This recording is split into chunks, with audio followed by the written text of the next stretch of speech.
Muy buenos días a todos, bienvenidos al Museo Mitre. Veo muchas caras amigas y muchos futuros amigos también, así que estamos contentísimos de lograr esta jornada que nos costó muchos años, soñándola, pensándola y con ganas de hacerla, ¿no? Quiero agradecer a todas las instituciones y organizaciones presentes. Tenemos una inscripción de aproximadamente 50 instituciones. Todavía falta llegar a algunos porque vienen desde muy lejos y también tuvimos más de 60 inscriptos, cosa que es algo que nos dio muchísima alegría. Les pedimos paciencia con las condiciones edilicias porque estamos pasando por una etapa de restauración importante, por fin, de esta casa. Entonces, esta que es nuestra sala de exhibición temporaria se convierte generalmente cuando tenemos eventos en una sala de recepción para conferencias y para eventos de este tipo, por ejemplo. ¿Cómo surge esta idea de vincular el museo con el público autista? Bueno, surge de inquietudes que hemos tenido durante mucho tiempo. Sobre todo esto empieza con mi gestión hace como 8 años más o menos, cuando se incorpora también Fernanda y rearmamos el área educativa.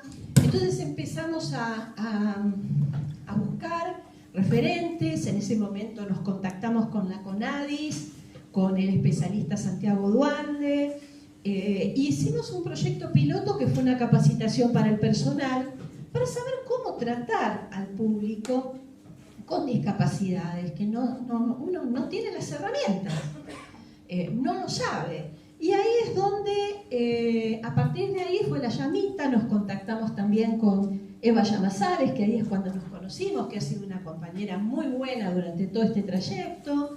Y bueno, empezamos, antes de la pandemia ya teníamos idea de hacer estas jornadas. Vino la pandemia, vino la restauración, después vino una acumulación de eventos, también dentro de lo que es Dirección Nacional de Museos, y finalmente hoy ya tenemos el gusto de recibirlos, tanto público como especialistas, para poder pasar estos 2 días aprendiendo sobre este tema, que es un tema tan actual.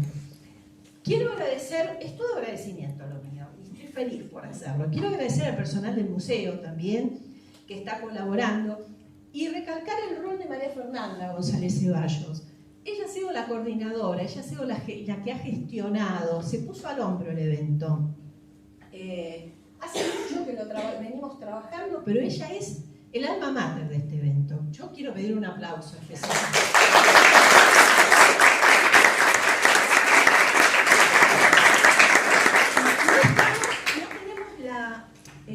La certeza, pero sí la presunción de que probablemente sea el primer evento que se hace sobre museos y autismo en nuestro país, y hemos recibido algunas comunicaciones vía redes de países de América que se percataron de este hecho, se enteraron y que lamentaron no haberse enterado antes para concurrir, cosa que la verdad nos dio una alegría inmensa, y que esto quizás puede ser una semilla más adelante para organizar algo más grande.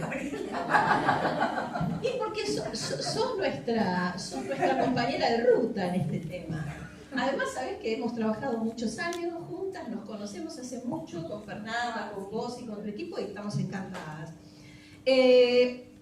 Otro agradecimiento más a las autoridades presentes. Acá tenemos a la coordinadora de planificación museológica, que es la licenciada Valeria Traversa, que siempre nos apoya con los eventos y las propuestas que hacemos. Eva Llamazares también, que es la coordinación de accesibilidad de la Dirección Nacional de Museos, y nuevamente agradecerles a todos ustedes la presencia, que nos acompañan. No saben, esto cuesta mucho, se hace a pulmón, somos muy pocos en el museo, y la verdad que valoramos muchísimo que ustedes aprecien esto, que también nos hagan las críticas necesarias como para poder ir mejorando las propuestas que tenemos para los que son usuarios y para que son pares, como son ustedes, de otros museos. Agradezco nuevamente a las autoridades de organizaciones y bueno, y les dejo un abrazo enorme y mil gracias por estar acompañándonos. Les vamos a mandar los certificados de asistencia, antes son como avisos parroquiales, por correo electrónico. Y antes, y cuando terminamos la primera sesión, les pido por favor que se queden porque vamos a tomar una foto de grupo en el primer patio. Muchísimas gracias a todos, muchas gracias.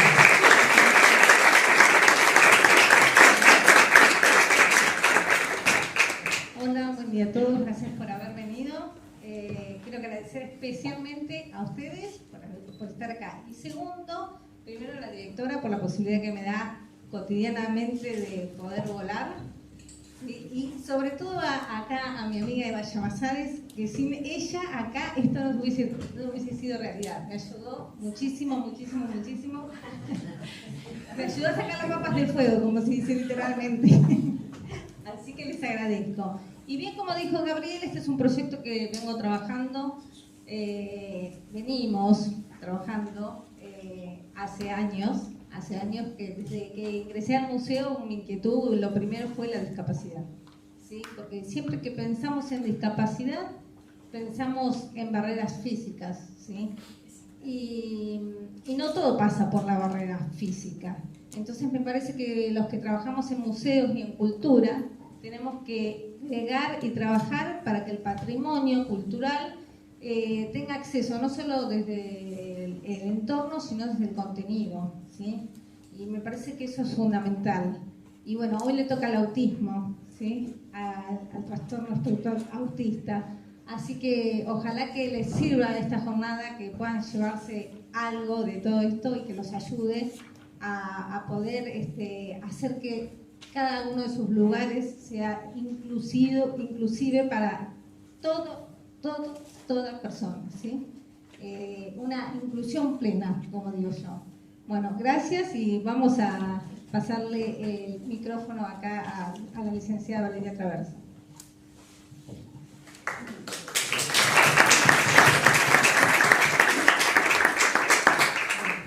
Buenos días a todos y a todas. Bueno, yo acá estoy un poco en representación de la Dirección Nacional de Museos. El año pasado Fernanda me manda por mail el proyecto de las jornadas y si bien no es mi especialidad ni nada, me pareció que era una muy buena idea que ellos venían trabajando y que es sobre todo una necesidad de estos espacios. Probablemente este tipo de encuentros deberían ser una necesidad de todos los espacios, pero los museos, los espacios culturales necesitan estos encuentros para poder pensarnos, para poder pensar hacia otras comunidades y de a poquito ir abriendo estos espacios a la diferencia, a la discapacidad. En ese momento, entonces yo las contacté con Eva para que pudieran avanzar y trabajar. Y me da mucha alegría que hayamos podido llegar a esta instancia donde realmente se concreta esta idea de Fernanda y todo este trabajo del museo y podamos encontrarnos, podamos reflexionar, preguntarnos y ver qué posibilidades hacia el futuro hay. Si bien este es un museo que es, como dice Gabriela, está en obra, se está trabajando mucho para de a poquito poder abrir la sala de la planta baja este año y poder volver a abrir al público y entonces empezar a trabajar con estas comunidades. Recién abajo en la puerta, no sé si puedo contar esto, pero estábamos hablando con Eva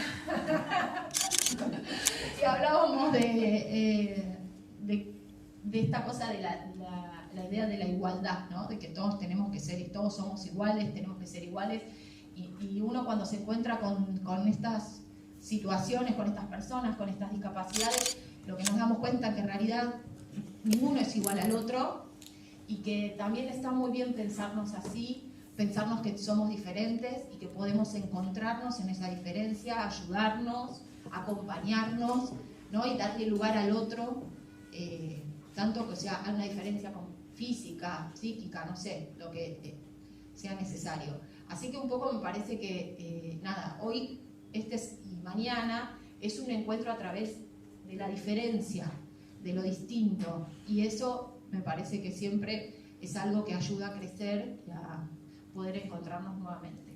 Así que nada, desde la Dirección Nacional de Museos muy agradecidos que estén acá, muy contentas por todo el trabajo que se realizó y siempre pudiendo apoyar estos proyectos para hacer que los museos sean un poquito más accesibles todos los días. Gracias.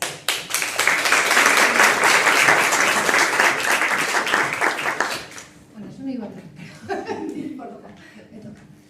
bueno, yo estoy muy contenta de ver un montón de colegas que trabajan en un montón de museos y que ya vienen trabajando con el tema algunos, y tuvimos encuentros y espacios de charla donde esto era algo que desde los museos y desde los equipos de los museos estamos ávidos por conocernos, un poco, bueno, lo que hablábamos, esto de esta idea, ¿no?, de la igualdad, que a veces es un poco tramposa, por así llamarlo, porque en realidad la diversidad humana es lo que yo creo que nos identifica como humanos, así que me parece que es una oportunidad para que podamos escucharnos y conocer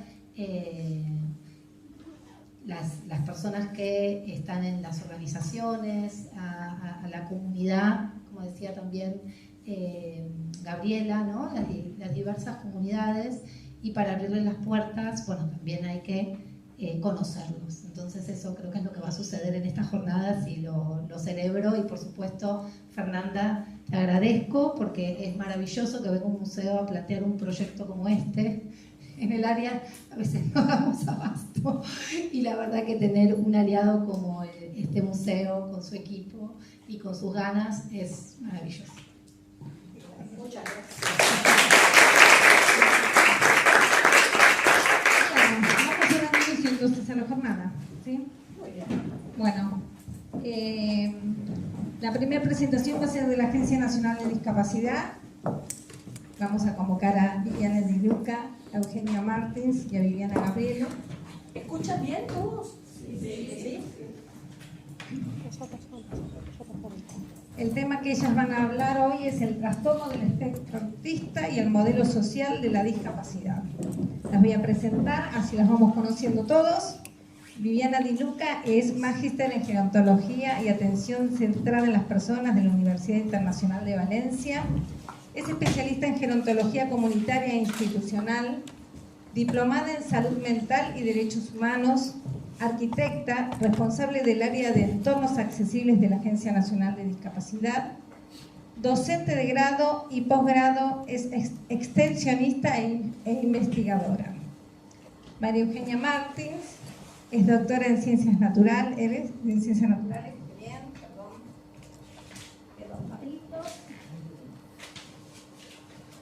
licenciada en Antropología, actualmente se encuentra finalizando la carrera de especialización en docencia universitaria, es docente e investigadora, es miembro del Grupo de Estudios Críticos de Discapacidad CLACSO, integrante del área educativa y difusión científica del Museo de la Plata.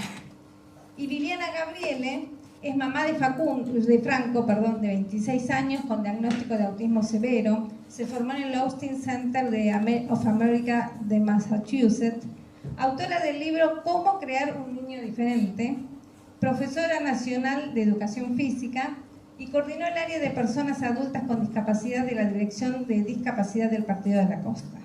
Bueno, les voy a dar la palabra a ellas y disfruten.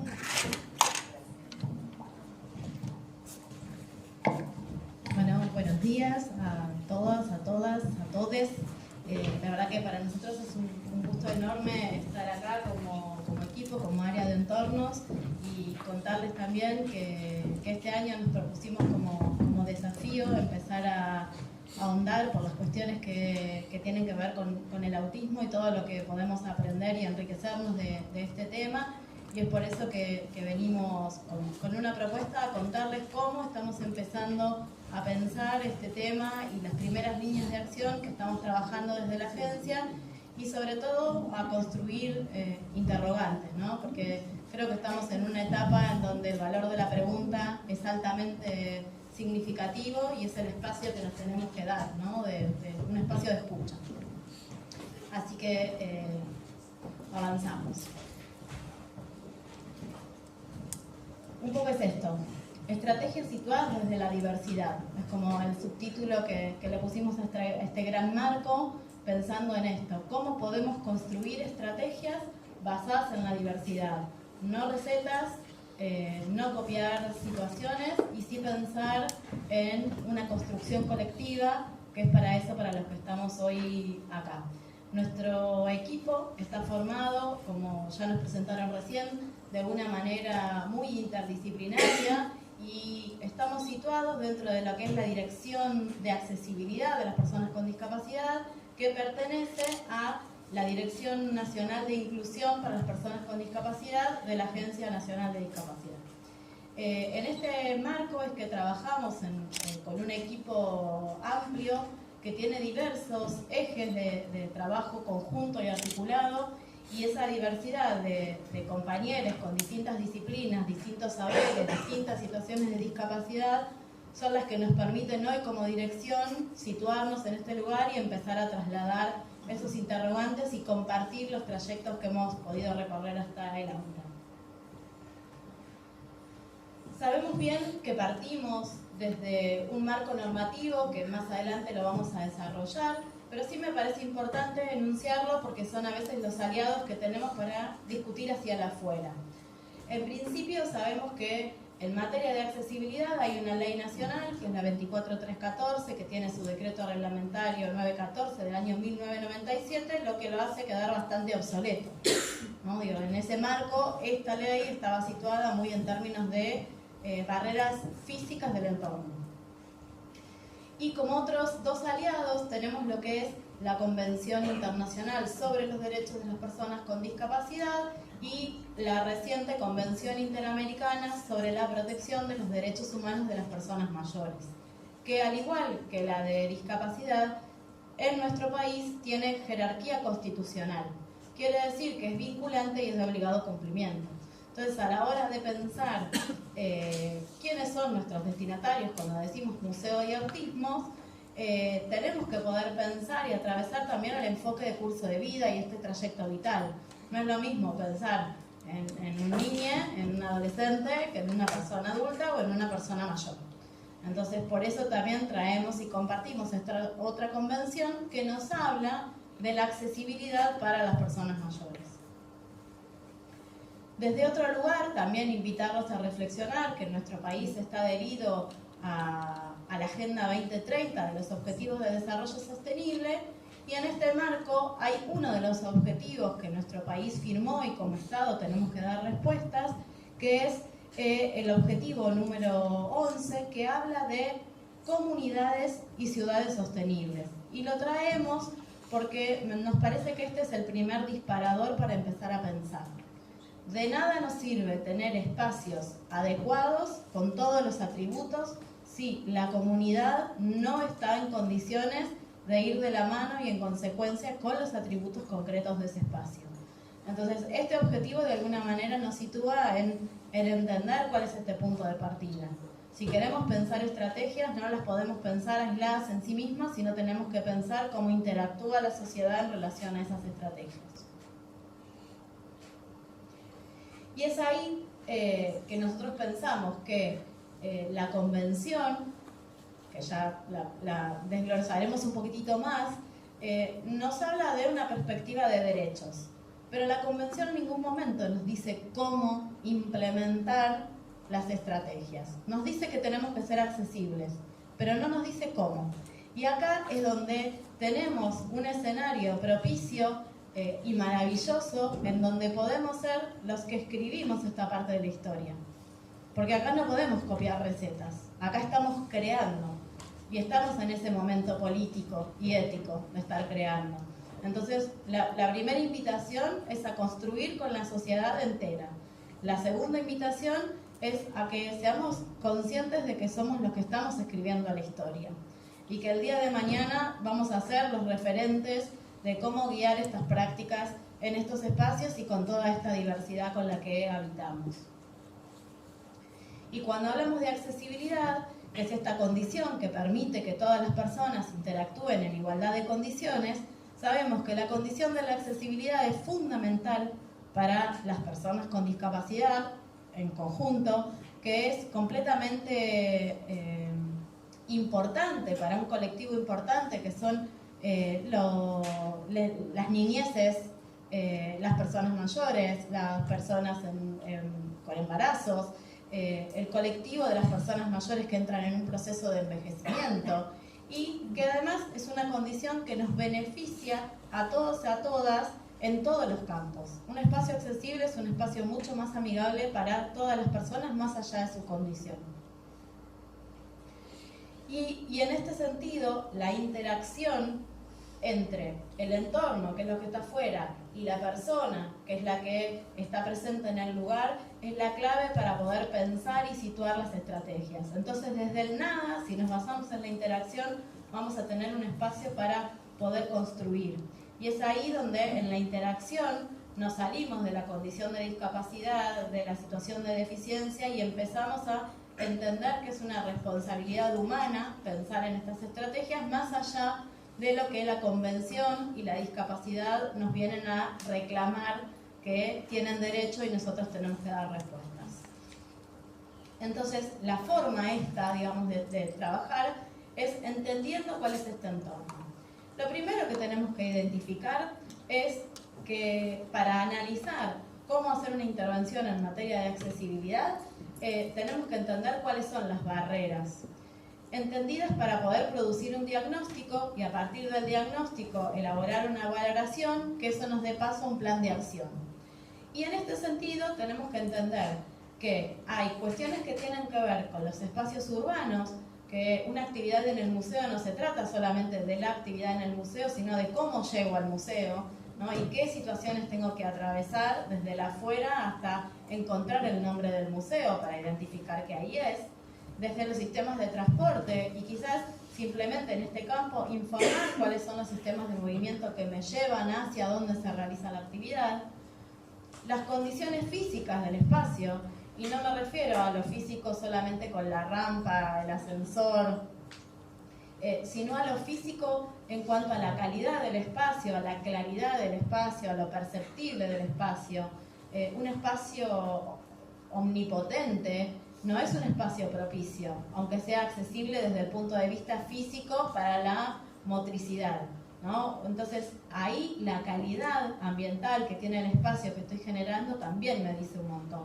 La iluminación, las puertas, si tengo ventanas, si están abiertas, si están cerradas, cómo están, si veo la salida, si hay una puerta, si la puerta está del mismo color, si la puerta tiene una situación de contraste para que yo vaya o no vaya por ese lugar. El espacio físico mucho nos guía en cómo utilizarlo. Entonces no se trata, la barrera física no es solamente la rampa. Digo, hay mucho más que el espacio físico puede aportar. Y sobre todo, y fundamentalmente, la comunicación. Porque la comunicación decimos que tiene 3 posibles canales, que es el visual, el sonoro y el táctil, y a través de la conjunción o de la interacción de estos canales es que generamos más puntos de interacción. En este sentido hay un redondel en blanco, ¿no? Porque la comunicación, si no está en el canal que nosotros entendemos, lo que vemos es nada, ¿no? Es un poco eso. Es como empezar a pensar, digo, y está último porque creemos que es una de las cuestiones más importantes en términos de barreras de estas dimensiones. Y desde nuestra dirección trabajamos enfocados en estas 3 dimensiones, que una tiene que ver con el entorno físico, lo urbano, el transporte y lo edilicio, la comunicación, que es lo que hablamos recién, pero sobre todo la cuestión actitudinal, que tiene que ser transversal, al igual que la accesibilidad en su conjunto.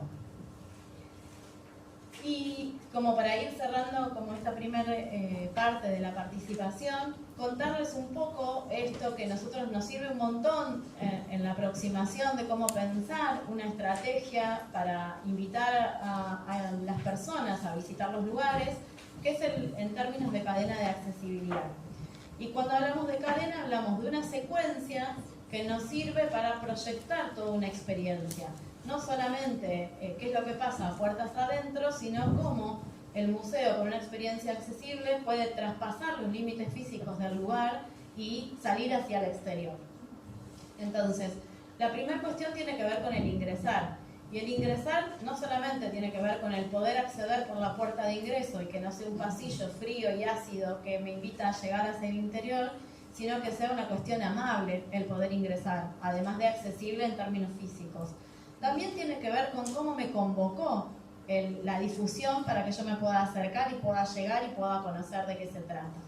Una vez que estoy en el lugar, pensar la información que me van a brindar y cuáles son toda la diversidad de canales que pueden aparecer en términos de difusión. Y preguntarnos esto, ¿dónde empieza la experiencia? Entonces, cuando hablamos de autismo, podemos decir que la experiencia empieza en casa. Entonces, ¿cuáles son todas las estrategias de anticipación que uno puede trabajar y debe crear con recurso cero? Que esto es muy importante, no digo recurso cero, pero no estamos hablando de poner un ascensor, con bajo costo, podemos generar un montón para acercar el museo hacia afuera y sacarlo y generar esta invitación.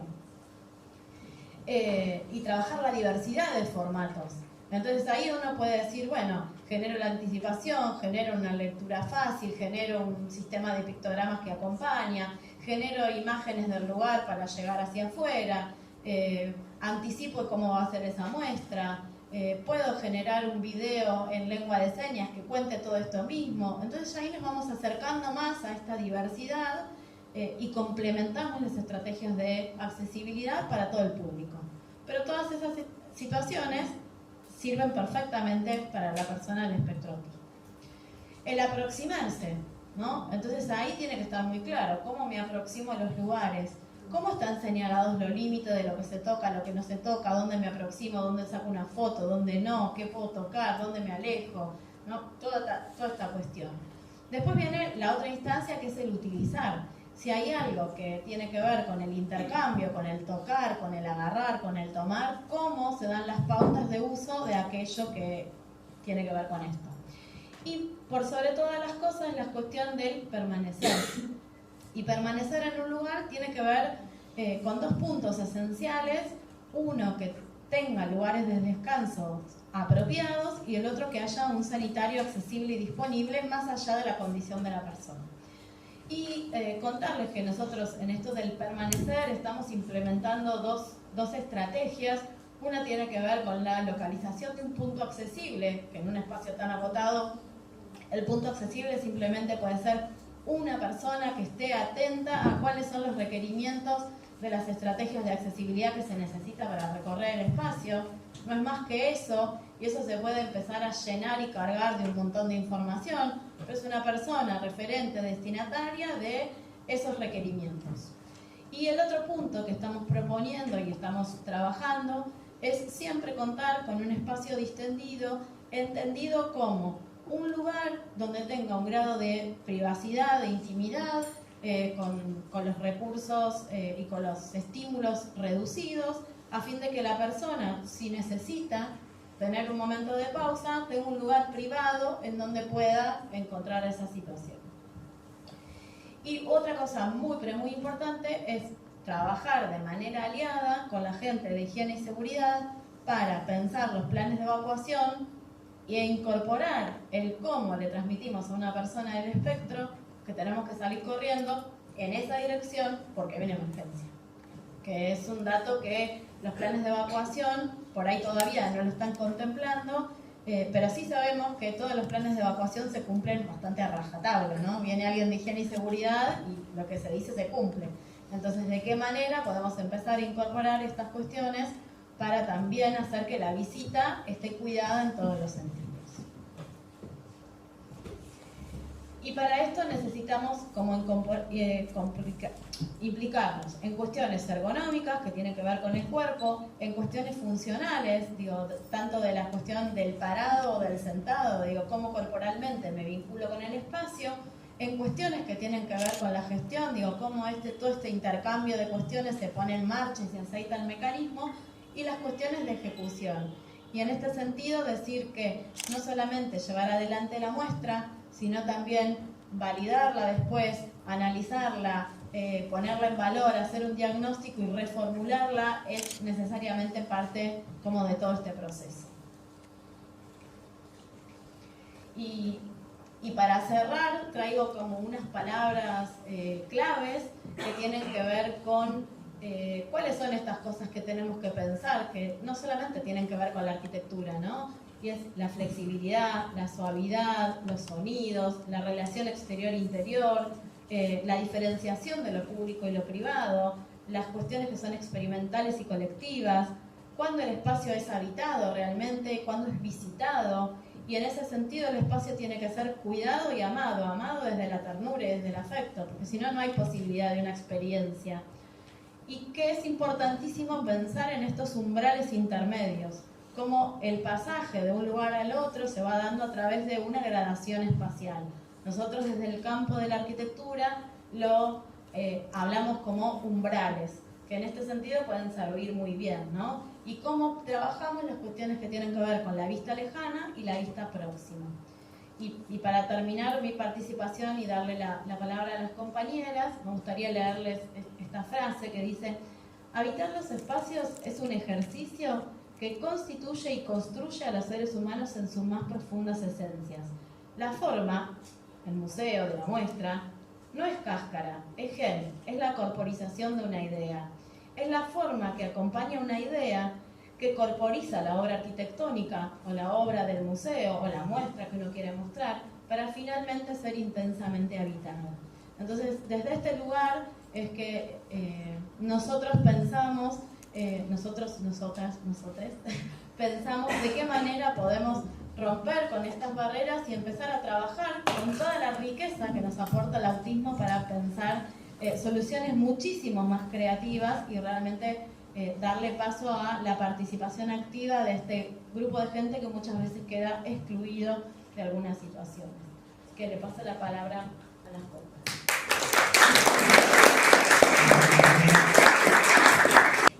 Buenos días a todas, a todos. Gracias también otra vez por la invitación. Me parece súper importante poder compartir estos espacios, pensar los museos, pensar la accesibilidad cultural, pensarnos, básicamente. Lo que le vamos a proponer ahora a pensar y compartir tiene que ver un poco con estas ideas que sustentan todo aquello que estaba contando Vivi y que tiene que ver con cómo pensamos la discapacidad, ¿sí? Esto que contaba Vivi, la convención, que es nuestro instrumento normativo para batallar y litigar un montón de cuestiones, tiene su anclaje en una forma, una manera, un modo de pensar la discapacidad, un modelo social para pensar la discapacidad. Este modelo social para pensar la discapacidad, que surge allá por los 70, muy en relación con los propios movimientos de personas con discapacidad, los movimientos de vida independiente, el volver a repensarse como personas con discapacidad, y surge en disputa con otra forma de pensar la discapacidad que todavía está vigente y que tiene mucho del sentido común con el que todavía nos manejamos, esta forma de pensar la discapacidad que les voy a contar ahora. Es un modelo clásicamente biológico, ¿no?, el que se ha usado para pensar a las personas con discapacidad. Primero individual, ¿no? La discapacidad la tiene la persona, que pasa básicamente a ser un discapacitado o discapacitada, donde todo lo que ese ser se resume en su discapacidad. ¿Y cómo se piensa además esa discapacidad? Como una falta, como una ausencia, como una deficiencia. No como, bueno, yo soy así, y así estoy completa, o esta es Eugenia, sino se define por aquello que falta. Por ejemplo, habrán escuchado muchas veces hablar los no videntes, ¿no?, que es una palabra que la misma comunidad ciega nos pide que tratemos de no usar, que no los definamos por la ausencia, ¿no? Son ciegos, son personas ciegas, personas con autismo, personas sordas, ¿sí? Este modelo entonces que hablábamos, que es un modelo bien médico, que era un modelo individual para pensar la discapacidad, un modelo histórico, es cuestionado por una forma nueva que dice, a ver, la discapacidad, ¿la tengo yo? ¿Está en mi cuerpo? ¿Es una falta? ¿Es una ausencia? Y el modelo social lo que viene a plantear, y es el gran punto, es que la discapacidad no está en las personas, sino que la discapacidad es algo que se produce en relación a un entorno, a un ambiente. Y que la variable de ajuste, ¿no?, a través de la que tendríamos que trabajar, no sería pedirle a la persona que fuera diferente, sino tratar de cambiar los entornos en los que vivimos. poder construir otro tipo de entornos que sean accesibles y que alojen la diversidad, que como venimos hablando desde que empezó la mesa, la verdad que es la regla de lo humano, ¿sí? La diversidad es la regla. La diversidad está muy asociada a poder reconocer la diferencia, como hablábamos antes, ¿no? ¿Y qué valor le damos a esa diferencia? Lamentablemente y clásicamente por un montón de cosas que serían de emular o contar, pero que mucho tiene que ver con los procesos sociales, económicos, políticos, generalmente la idea de discapacidad se asocia a la idea de que no es productivo, de alguien que no puede generar en sociedad. Bueno, frente a todos estos estigmas que la persona con discapacidad va aportando, además, ¿no?, que lleva durante su curso de vida, que lo acompaña en cada espacio que va, esta mirada social sobre la discapacidad, estas formas que pensamos la discapacidad, el modelo social, retomando, plantea esto, que la discapacidad es una producción social constante, se produce socialmente, en la interacción entre la persona que tiene determinadas características físicas, psíquicas, emocionales y el entorno en el que vive. Ese entorno tiene barreras, como contaba Vivi, ¿no? Siempre ponemos ejemplos parecidos porque son muy gráficos. Si nosotros vamos a querer subir un edificio de silla de ruedas y hay una escalera, ¿dónde está el problema? ¿En que yo vengo con silla de ruedas? Porque solo hay una escalera, no hay una rampa, no hay un ascensor, no hay una baranda, a veces para agarrarme, ¿no? Entonces es como que acá se da un poco vuelta la tortilla, ¿no? Y en vez de decir, a ver, persona con discapacidad, ¿qué vas a hacer vos, individuo? La pregunta se convierte en un tema social. La discapacidad ya se produce en los entornos sociales en los que estamos, ¿no? Entonces, pensar la discapacidad como un tema social, por un lado nos empieza a comprometer a todos, a todas, en que esto no es puertas adentro, como ningún problema humano, ¿no? Ningún problema es puertas adentro. Los seres humanos somos esencialmente seres sociales, así que todo lo que nos sucede tiene que ver con las características sociales del con el que estamos, ¿no? Sumado a esto que venimos hablando, que tiene que ver con esta mirada disputada, esa mirada también es bastante capacitista, ¿no? Mide a las personas en el término de sus capacidades. El modelo social frente a eso va a decir, a ver, ¿qué está pasando con estas capacidades? ¿Qué estamos esperando de un ser humano? Y esto nos sirve para pensar nuestros y nuestras militantes, ¿no? ¿Cómo estamos esperando que sea? ¿Qué imagen ideal tenemos, no? ¿Va a venir? ¿Le va a interesar el museo? ¿No le va a interesar? ¿Se aburre? ¿No se aburre? ¿Cómo es su cuerpo? El museo es para mirar, es para tocar, es para ver. ¿Qué cuerpo estamos pensando que habita los museos? Y ahí, por debajo de todo esto, aparece una idea muy grande que atraviesa todas nuestras prácticas, que es la idea de normalidad. Entonces, el modelo social, para pensar la discapacidad, también cuestiona la idea de normalidad. ¿Existe un cuerpo normal? ¿Cómo se construye una idea de un cuerpo normal? ¿Por qué pienso que un cuerpo normal está completo? A mí no me falta nada, yo estoy perfecta. A mí en la vida no me falta, no necesito a nadie, no tengo discapacidad, así que, ¿no? Yo soy normal, ¿no? Bueno, empieza a ser un poco ruido, como dice Caetano Veloso, de cerca nadie es normal, ¿no? Cuando ponemos la lupa y empezamos a mirar, nadie cierra con la norma. ¿Cómo nace la idea de la norma? Desde una mirada hegemónica que surge de distintos lugares, un poco de la historia de las cosas, de cómo venimos de la colonia, más o menos, ¿no? A pensar esto, un cuerpo blanco, generalmente varón, de determinada edad, ¿no? Que tiene todas sus capacidades instaladas. Y en realidad esa idea de normalidad lo que está haciendo es generar una diferenciación, pero por la negativa entre las personas, ¿no? Entonces, aquello que podría ser un bien para nosotros, ¿qué es la diferencia? En el contexto social en el que vivimos, lamentablemente, muchas veces se negativiza. Ser diferente se ve como algo negativo. ¿Por qué? Porque puede estar esta idea de lo normal, ¿no? ¿Qué es lo normal? ¿Qué se espera de mí? ¿Qué debo ser? ¿Qué mandatos tengo que cumplir? Y esto se asocia también a qué capacidades tengo que tener. Entonces, se corre el eje, ¿no? A pensar desde el modelo social cómo se producen estas discapacidades y qué representaciones tenemos sobre las personas con discapacidad. Esto es muy importante cuando trabajamos en museos, ¿sí? No solo en lo físico, sino también en los contenidos que abordamos, ¿no? En cómo pensamos en nuestros visitantes, a quiénes queremos llevar. Siempre, bueno, yo estoy por la agencia, pero no puedo evitar que un poquito me sale del lado del museo. Y siempre creo que tenemos la preocupación de quiénes no llegan, de quiénes no están, de quiénes no vienen, por qué no están acá. Los que disfrutan estamos contentos, queremos seguir laburando con eso, estamos todos chochas. Pero nos preocupa mucho los que no vienen, los que por algo no pueden acceder. Entonces tenemos mucho para pensar en relación a empezar, es el final, pero no importa, es a evitar esa incomodidad que significa la pregunta por quién es ese con el que realmente estamos trabajando, qué esperamos de ese otro, qué idea tenemos de ese otro y qué lugar ocupa y va a ocupar en los lugares de construcción del saber, de producción del saber, no solo de observación. Siempre es activo el visitante, ya sabemos, pero la producción de la gestión cultural, ¿no? Ahí también hay un tema interesante que no vamos a abordar ahora, pero también, como desafío, mañana tenemos no van a poder estar, pero bueno, porque van a estar acá todos contentos. Pero bueno, vamos también a pensar esto, ¿no? O sea, ¿qué desafíos tenemos en torno a la accesibilidad cultural, a acceder a los espacios culturales, ¿no? Y finalmente, un poco para, o sea, creo que no sé si me queda una diapositiva más, nos fijamos, pero también es muy importante, quizás ya lo nombramos, que este modelo social para pensar la discapacidad también abre un nuevo marco normativo que tiene que ver con esta construcción de la Convención de las Personas con Discapacidad, de los derechos de las personas con discapacidad, que es sustancial para nosotras porque es lo que nos permite trabajar en una perspectiva de derecho, ¿no? O sea, no solo es que si somos altruistas, no solo es que tenemos empatía, que sí es muy importante, es lo que nosotras llamamos la capa actitudinal. Cuando la capa actitudinal no está, todo lo demás se vuelve muy complejo. La capa actitudinal tiene que ver con la empatía, con ponernos en lugar del otro, con poder entender qué actitudes tenemos que tener.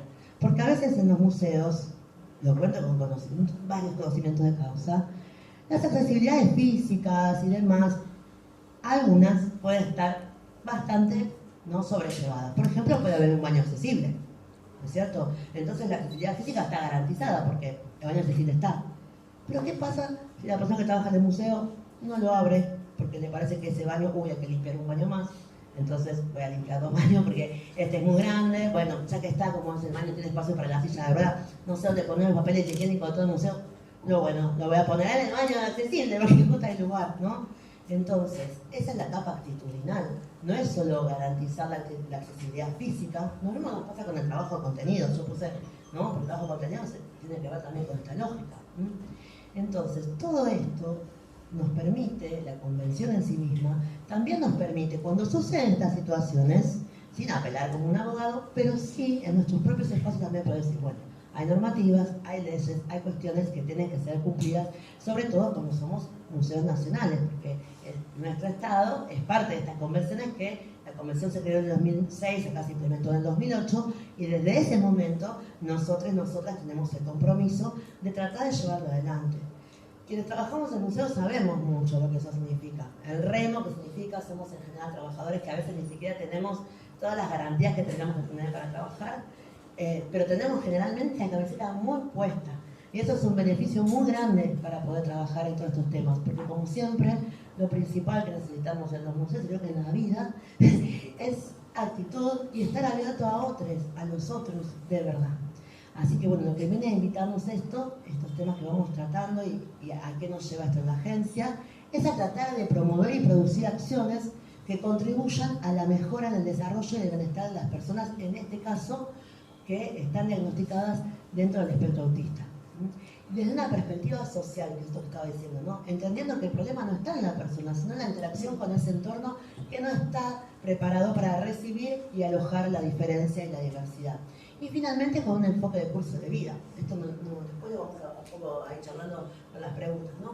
Pero en el caso de los museos es muy importante, ¿no? Obviamente nuestros destinatarios son muy diversos y a veces también buscamos, ¿no?, un perfil específico para ciertas actividades. Entonces, un enfoque de curso de vida que tiene que ver con cómo está transitando no solo su subjetividad, su singularidad, sino entender también que la historia de vida de esa persona, sino poder pensarlo en términos de segmentos poblacionales con los que podemos trabajar en el sentido de público, ¿no? Entonces, bueno, en el caso de autismo, que lo van a desarrollar más mis compañeras y mañana también van a seguir, un poco el desafío es este, ¿no? Promover y producir acciones que contribuyan al desarrollo y el bienestar de las personas en los museos, y para nosotros que sea disfrutable, que sea ameno, que sea posible, es nuestro gran desafío. Así que bueno, agradecerles un montón y luego seguimos y les paso la palabra a mi compañera, la otra Vivi.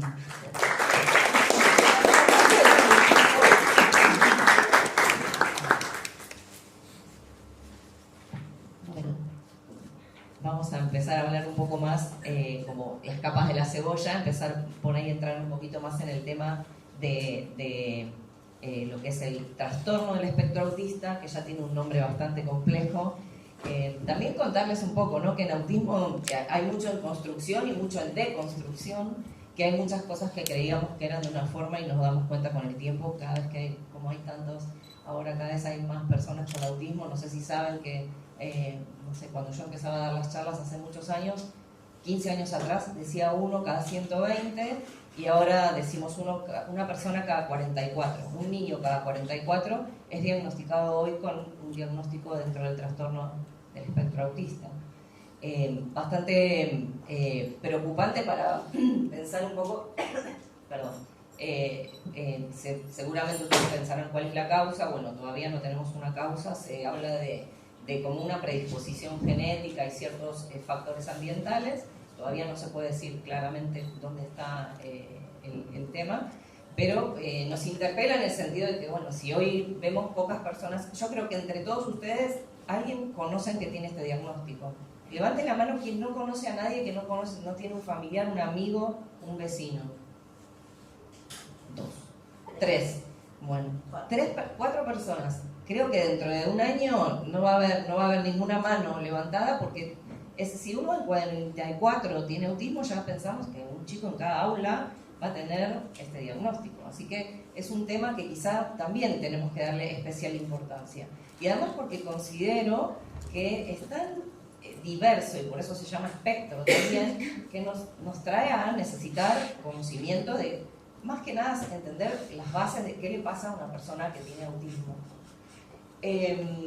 Nosotros estamos trabajando en la agencia de discapacidad desde un eje mayor, ¿no?, tratando todo lo que viene a ser el eje de discapacidad psicosocial. Lo pusimos dentro de ese encuadre y queremos como abrir esta línea de trabajo que ya está iniciada para poder avanzar en política pública. Pero bueno, estas acciones que se generan desde iniciativas también desde el Estado son súper bienvenidas, y agradecemos que empecemos a hablar de este tema en muchos lugares al mismo tiempo.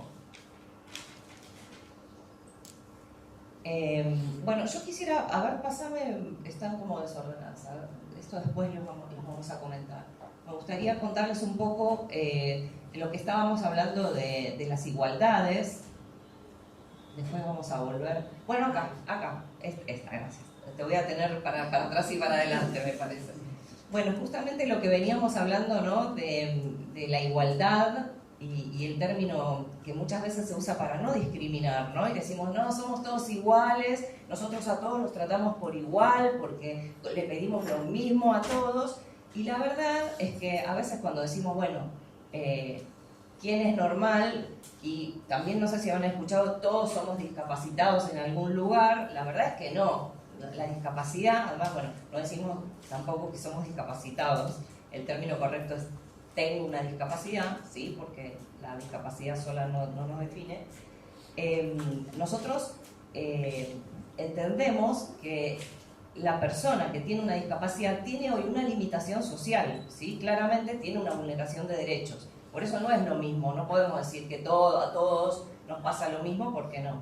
A veces también la gente nos quiere como para naturalizar, y sí, sobre todo en autismo, ¿no? Dice, bueno, sí, pero todos los chicos hacen esto. Bueno, sí, pero no, es diferente. Así que es muy importante esto de la igualdad. Igual nos trae, por un lado, como un recorrido, ¿no?, que tiene que ver con desde el paradigma médico hegemónico, cómo nos vamos pasando al paradigma social, donde al principio, bueno, por lo menos nos están reconociendo como iguales, porque antes era como, o sea, era el que estaba guardado en la casa, la persona que no tenía ninguna posibilidad de salir, así que bueno, ya era un reconocimiento.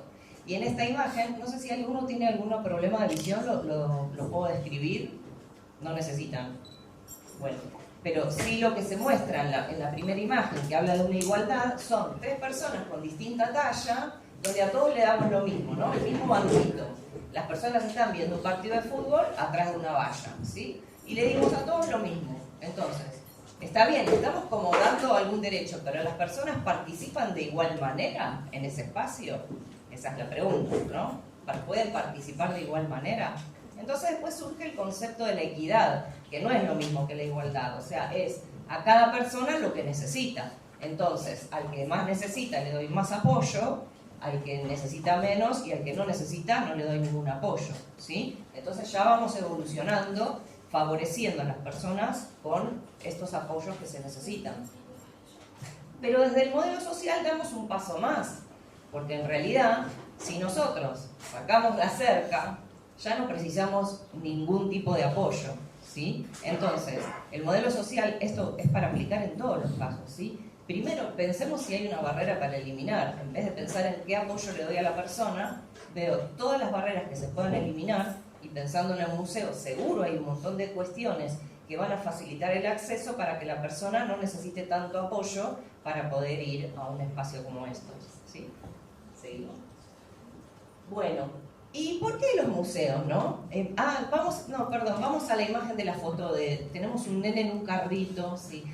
Esto es culpa de las chicas que en el camino me desordenaron toda la... Ahí está. Donald Triplett se llama, ¿alguien lo conoce? Seguro que no. Bueno, Donald Triplett es el primer ser humano diagnosticado con autismo en el año 1943. Quizá conocen a Leo Kanner, que fue la primera persona que habló de autismo, aunque ahora está en discusión, como todo el autismo que está en discusión, porque dicen que hay una tal Gruña rusa que ya había hablado de autismo, pero bueno, en los libros vamos a encontrar que la primera persona que habla de autismo es en el año 1943, que para la medicina es como algo bastante reciente, les digo, o sea, no es como que por eso estamos tan en construcción, ¿no? Bueno, y este Donald Triplett fue diagnosticado entre un grupo de 12 chicos. Él vivía en Missouri, y lo que les quiero contar más básicamente, porque la historia es interesante, pero más que nada para entender cómo, más allá de que era en una época muy atrás, cómo igual el entorno pudo favorecer en este caso. Los médicos... ¿Me escuchan? Muy bien. Los médicos le habían dicho a la familia de Donald Triplett, como a muchas familias en esa época y no tan lejanas también, que se ocupe de sus otros hijos, que con él no había nada que hacer y que lo que había que hacer era institucionalizarlo, ¿sí? En esa época era lo que se hacía, y también había una teoría de la madre heladera, no sé si la conocen, donde decían que la causa del autismo era la madre, que eran madres profesionales y que por eso eran bastante frías y que por eso no creaban un vínculo con sus hijos. Hoy están totalmente desestimados, ¿sí? Pero bueno, imagínense lo que puede suceder en una familia, en un niño que tiene desafíos de cómo manifestarse en los vínculos, que encima se ha sacado de su familia y puesto en una institución. Pero como la familia siempre confiamos en lo que dicen los médicos, bueno, esta familia también confió y estuvo un año en una institución. Lo iban a visitar y bueno, al final la mamá dijo, no puedo, me lo llevó conmigo y se lo llevó a su casa. Afortunadamente esta familia tenía un nivel económico que podía permitirse empezar a crear también un entorno y vivir en una comunidad de pocas personas, lo que permitió que de a poco todo ese entorno fuera favoreciendo el crecimiento de este Donald. Donald Triplett murió ahora a los 82 años, hace un mes. Su familia le creó hasta los puestos de trabajo, creó un banco para que él fuera empleado de un banco.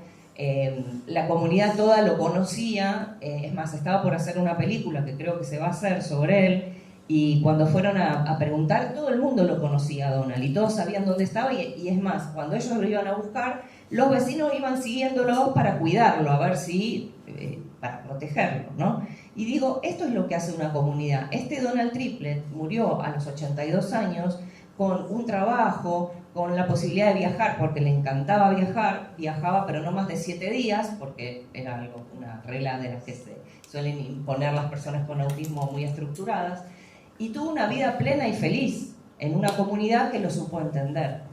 Pero ahí voy también con que a veces, si el entorno es favorecedor, es el que permite que estas cosas sucedan, porque si no, si el entorno no favorece, por más que haya muchas técnicas, que estudiemos cuáles son las recetas, como decíamos al principio, nada de esto va a funcionar porque no hay una actitud y una comunidad preparada para recibir.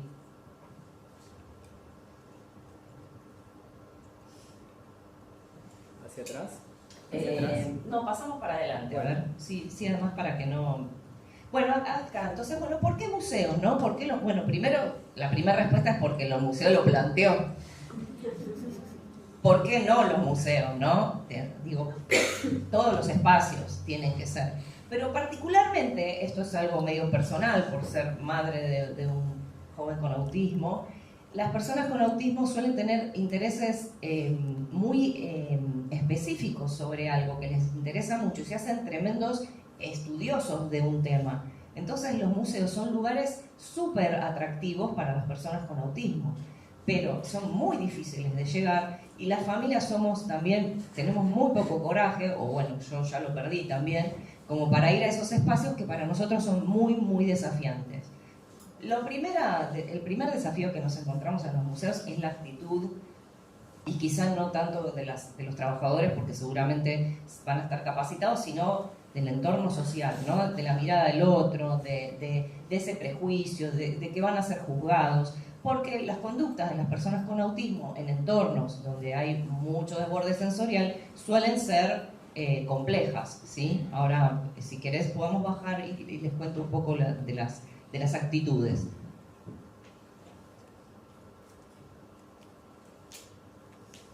Acá. Esa misma.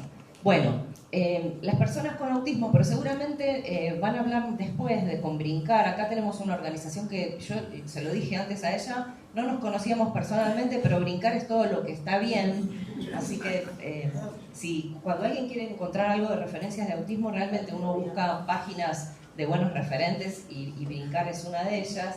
Pero para contarles un poquito, ¿no? Muchas veces las conductas desafiantes, que son por ahí lo que uno por ahí tiene más miedo dentro de un museo que pueda suceder, unas situaciones donde uno no sabe qué hacer, tiene por lo general, es como la punta del iceberg, ¿sí? Porque hubo siempre algo en general que promovió que eso se disparara. Ahora, ¿qué puede ser? Son muchos factores, pero si uno empieza a trabajar desde lo sensorial para evaluar cada espacio, decir cómo está la luz, si hay luz de tubo, ya creo que en ningún lado, pero bueno, por ejemplo, la luz de tubo es tremendamente molesta para muchas personas con autismo, los sonidos, olores, todo lo que uno pueda prever para esos espacios van a facilitar que estas situaciones desbordantes no sucedan, ¿sí? En el trastorno sensorial la mayoría de la gente, bueno, son hiposensibles, hipersensibles y mixtos. Esto quiere decir que quizá alguna persona tiene las tres cosas, es decir, puede ser hipersensible a ciertos sonidos, hiposensible al dolor, por ejemplo, es bastante característico, y ciertas, quizás frecuencia de sonido. No sé, en el caso de mi hijo, bueno, la ambulancia es algo que a él lo deja tirado en el suelo, escucha el ruido de la ambulancia y se cae al suelo y empieza con una crisis.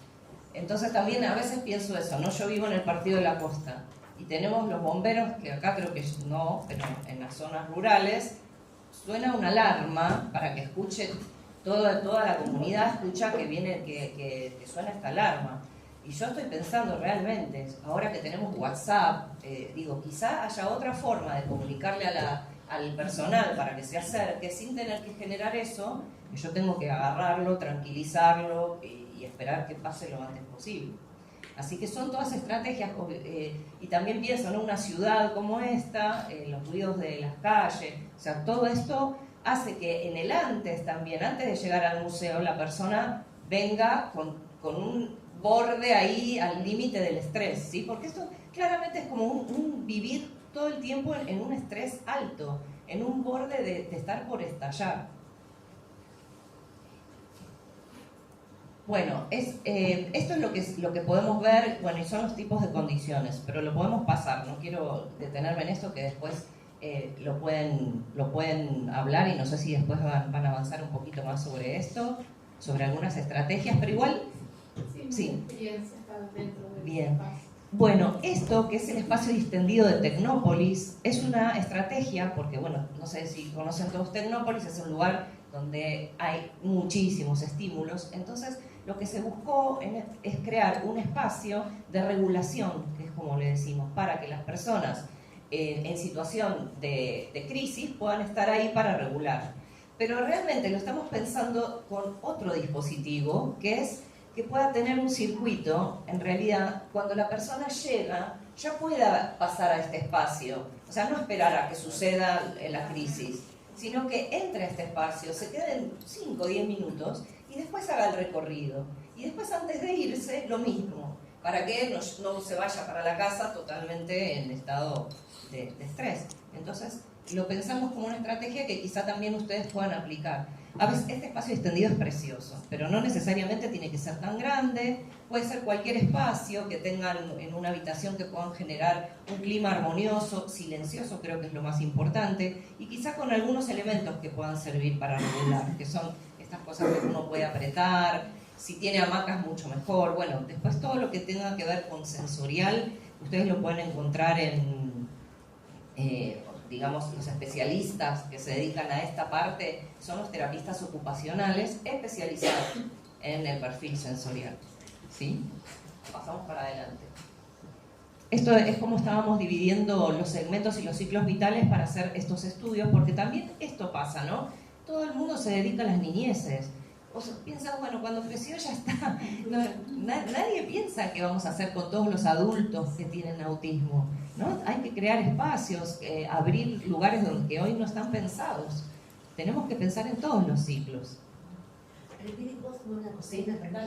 Una cosita, porque sí, ahí fue para no olvidarnos sinceramente que pusimos esto, ¿no? O sea, para pensar tampoco un poquito para la organización de los museos, ¿no? También, que después lo vamos a retomar.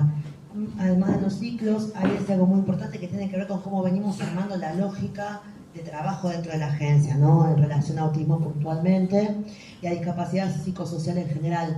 Pero tener muy en cuenta, somos conscientes que los museos lo hacen, pero tener muy conscientes de la red que podemos lograr, o sea, buscar las ONG, buscar las referencias, trabajarlas con las familias, o sea, tratar de hacer toda esa red que responde a esto tan importante que es una comunidad que aloja, una comunidad que se activa, una comunidad que intenta o busca ser amorosa con cada una de las personas que la habitamos.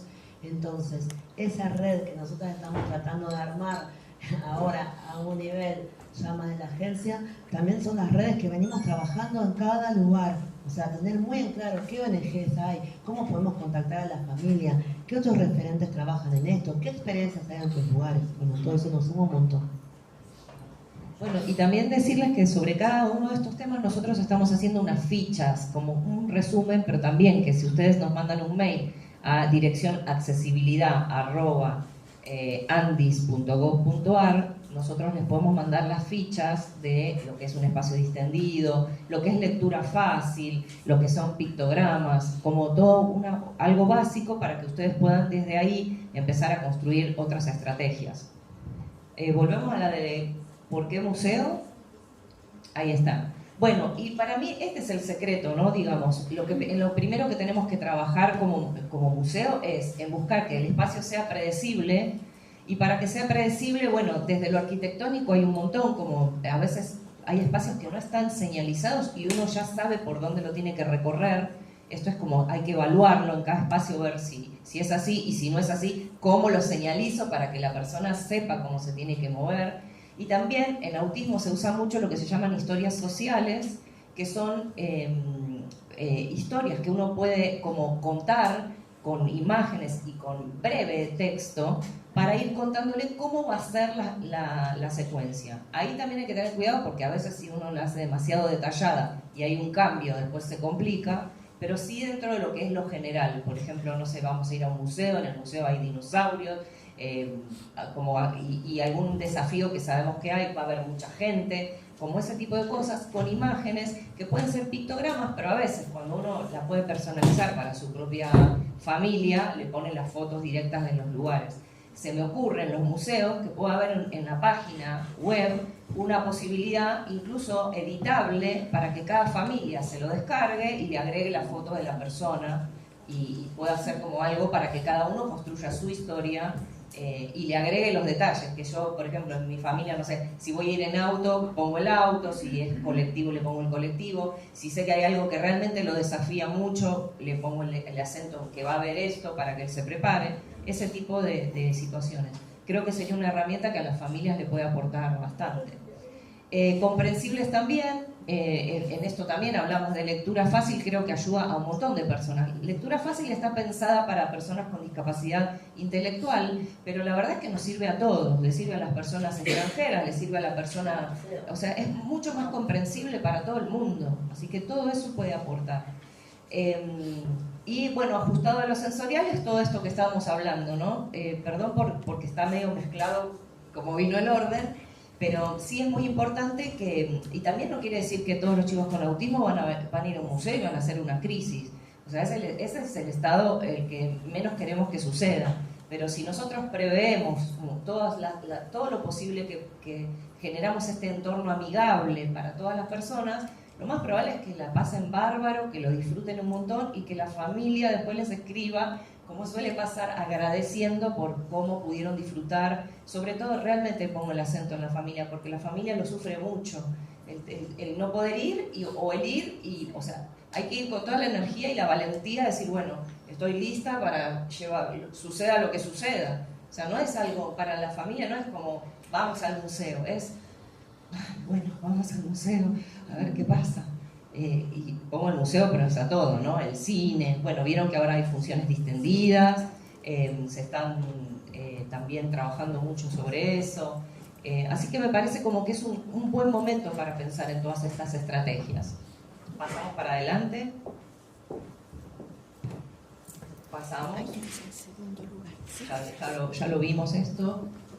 Esto, para mí, la actitud de las personas que van a trabajar. Hola. Buenas.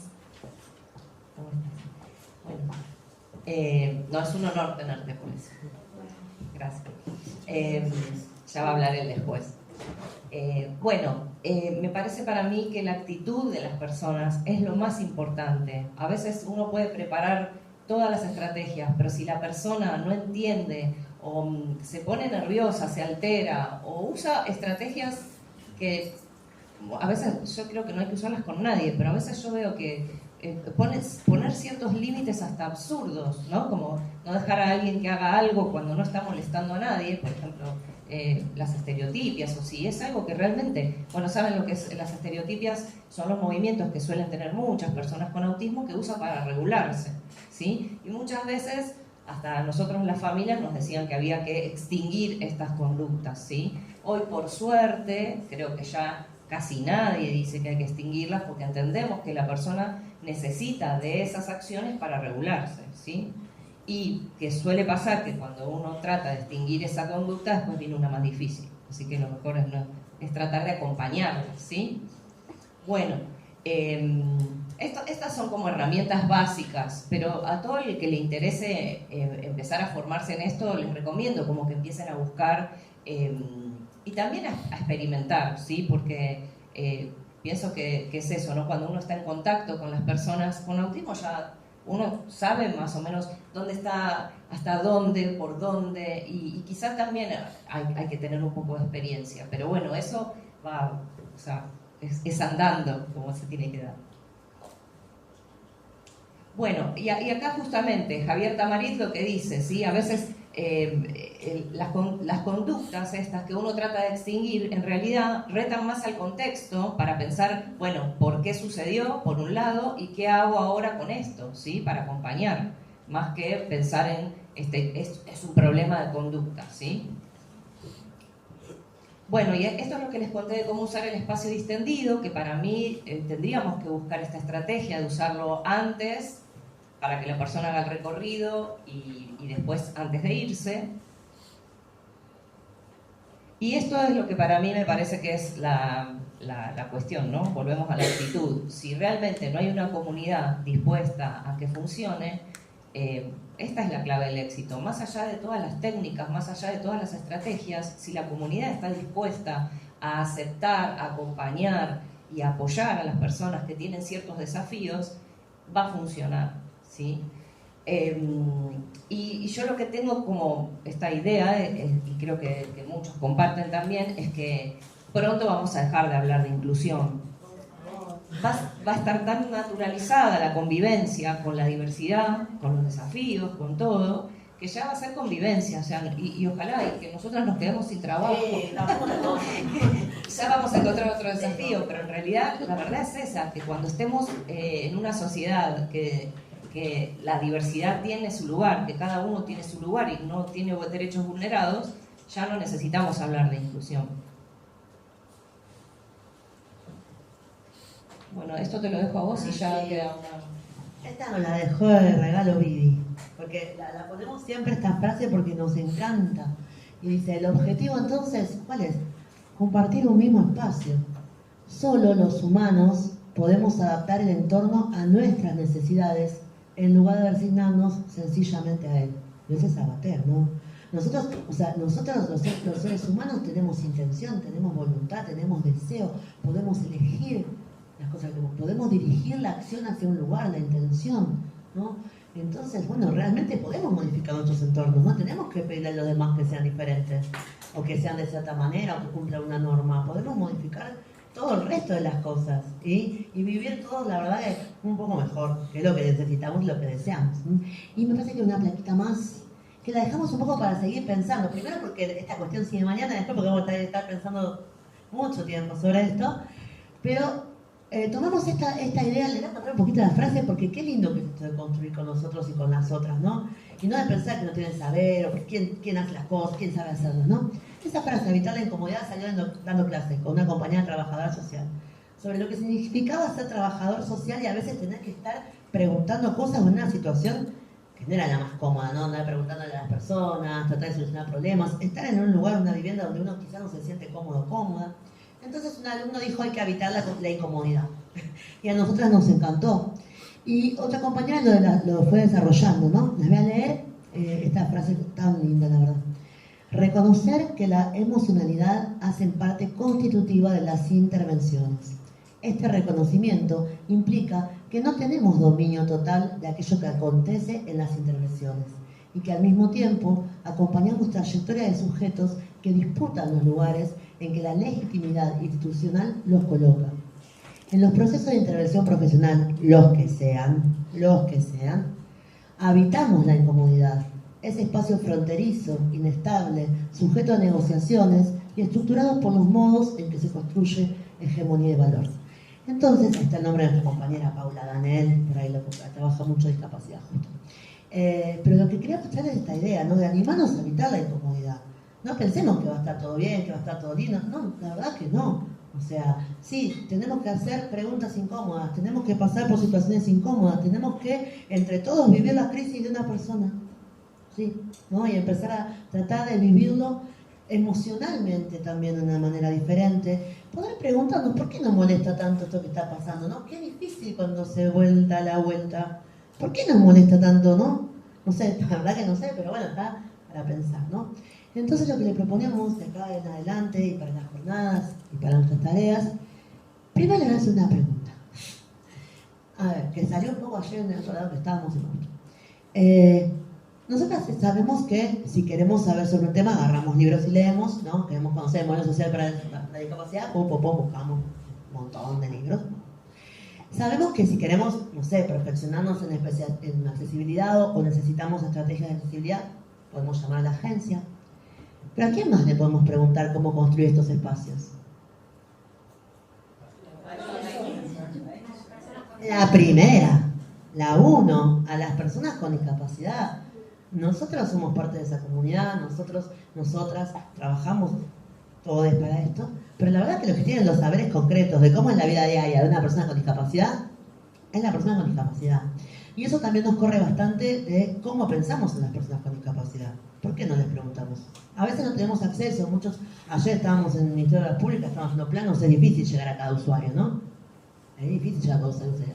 Para el museo también es difícil llegar a sus públicos, pero no tanto como para otros organismos, otros espacios. Aunque no les parezca, nuestros públicos en general o están adentro, tenemos alguna vía de contactarnos. Entonces seguro tenemos personas con discapacidad cerca. Acá solamente 4 personas no conocían a alguien que tuviera, ¿no? Quizás tenemos lugares para empezar a buscar que no tienen que ser tan institucionalizados. Celebramos lo institucional, celebramos lo interno, los museos, con la agencia, con los ministerios, pero también la comunidad tiene saberes sobre esto. las personas han ido resolviendo las cosas en su vida diaria. Muchísimas de las cosas que cuenta Vivi, más allá que las contás porque las has leído, las has estudiado, te fuiste no sé dónde a estudiar, más allá de eso son porque las vivió, las resolvió ella, se juntó con otras personas que tenían situaciones similares. Entonces, la primera consulta es en las personas con discapacidad. Si vamos a pensar una muestra, si vamos a pensar... Sabemos que una no representa todo, no importa. Y recuerden cuando empezamos a hablar, cuando empecé yo, que le decía el modelo social nació de la lucha de las personas con discapacidad, diciendo nada de nosotros y nosotros. Acá nos cuesta mucho, nos pasa todo el tiempo, no es una crítica lo que voy a decir, nos pasa todo el tiempo. No hay personas con discapacidad generalmente en los lugares, nos pasa todo el tiempo. No es, nos pasa nosotras, armamos las jornadas, armamos las cosas, hablamos nosotras, y siempre decimos, ¿y dónde está la persona con discapacidad? Pero ahí en la agencia no nos pasa tanto porque trabajamos con compañeras, compañeros con todas las discapacidades del espectro que no. Entonces, bueno, nuestros compañeros son asesores técnicos, son asesores sordos, asesores ciegos, viven de esas profesiones, pero no es lo que suele suceder. Entonces la invitación un poco es a pensar, a animarnos a evitar esa incomodidad. No pasa nada si alguien se parece, levanta, si alguien mueve la silla, si hay un ruido de más. No pasa nada, o sea, también tenemos que nosotros largar esta idea de los espacios normales, largar la idea de cómo tiene que ser un espacio con una muestra exitosa. No, puede gritar un pibe, no pasa nada. Lo vamos a ver cómo hacemos, ¿no?